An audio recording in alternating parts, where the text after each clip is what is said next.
ಬಂಧುಗಳೇ, ಇವತ್ತು ಶಿವಮೊಗ್ಗ ಜಿಲ್ಲೆಯಲ್ಲಿ ಆಮ್ ಆದ್ಮಿ ಪಕ್ಷದ ವತಿಯಿಂದ ಕೇಂದ್ರ ಸರ್ಕಾರದ ಕುತಂತ್ರದಿಂದ ಅರವಿಂದ್ ಕೇಜ್ರಿವಾಲ್ ಅವರನ್ನು ಬಂಧಿಸಿದರು. ಆದರೆ ಇವತ್ತು ಘನವೆತ್ತ ನ್ಯಾಯಾಲಯ ಅವರಿಗೆ ಜಾಮೀನು ಮಾಡಿ ಬಿಡುಗಡೆ ಮಾಡಿದೆ, ಜಾಮೀನು ನೀಡಿ. ಈ ಸುಸಂದರ್ಭವನ್ನು ಶಿವಮೊಗ್ಗ ಜಿಲ್ಲಾ ಆಮ್ ಆದ್ಮಿ ಪಾರ್ಟಿ ಪಟಾಕಿ ಸಿಡಿಸೋ ಮುಖಾಂತರ, ಜೊತೆಗೆ ಸಾರ್ವಜನಿಕರಿಗೆ ಸಿಹಿ ಹಂಚುವ ಮುಖಾಂತರ ಸಂಭ್ರಮವನ್ನು ಆಚರಣೆ ಮಾಡ್ತಾಯಿದೆ. ಜೊತೆಗೆ ಮುಂದಿನ ದಿನಗಳಲ್ಲಿ ನಮ್ಮ ಅರವಿಂದ್ ಕೇಜ್ರಿವಾಲ್ ಅವರು ಇಡೀ ರಾಷ್ಟ್ರಾದ್ಯಂತ ಪ್ರವಾಸ ಮಾಡಿ ಪಕ್ಷವನ್ನು ಸದೃಢಗೊಳಿಸಿ, ಜೊತೆಗೆ ಪರ್ಯಾಯ ಶಕ್ತಿಯನ್ನು ಹುಟ್ಟಾಕೋದ್ರಲ್ಲಿ ಯಾವುದೇ ಅನುಮಾನ ಇಲ್ಲ. ಈ ವ್ಯಕ್ತಿಗತ ದ್ವೇಷ ಸಾಧಿಸುವಂಥ ಈ ಸರ್ಕಾರನ ಕಿತ್ತೊಗೆಯೋದ್ರಲ್ಲಿ ಯಾವುದೇ ಅನುಮಾನ ಇಲ್ಲ ಅಂತೇಳಿ ಈ ಸಂದರ್ಭದಲ್ಲಿ ಹೇಳೋಕ್ಕೆ ಇಷ್ಟಪಡ್ತೇನೆ.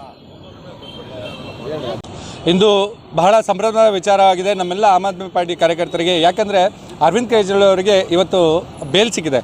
ಅದು ಒಂದು ದೊಡ್ಡ ಏನೊಂದು ಶಕ್ತಿ ಅಂತಲೇ ಅನ್ಬೋದು. ಯಾಕೆಂದರೆ ಇಷ್ಟು ದಿನ ಯಾವುದೇ ರೀತಿ ಪ್ರೂಫ್ ಇಲ್ಲದೇ ಅವರಿಗೆ ಜೈಲಲ್ಲಿ ಹಾಕಿ ಇಷ್ಟು ದಿನ ಅವರಿಗೆ ಜೈಲಲ್ಲಿರೋ ಹಾಗೆ ಮಾಡಿದರು.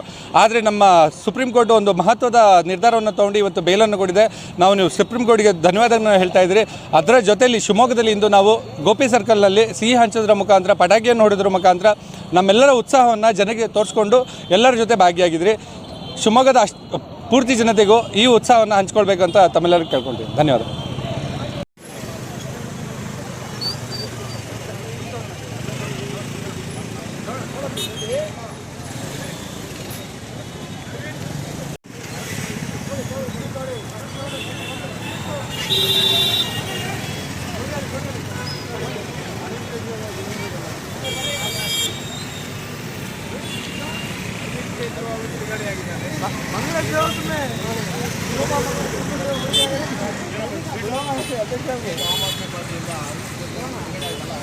Thank you.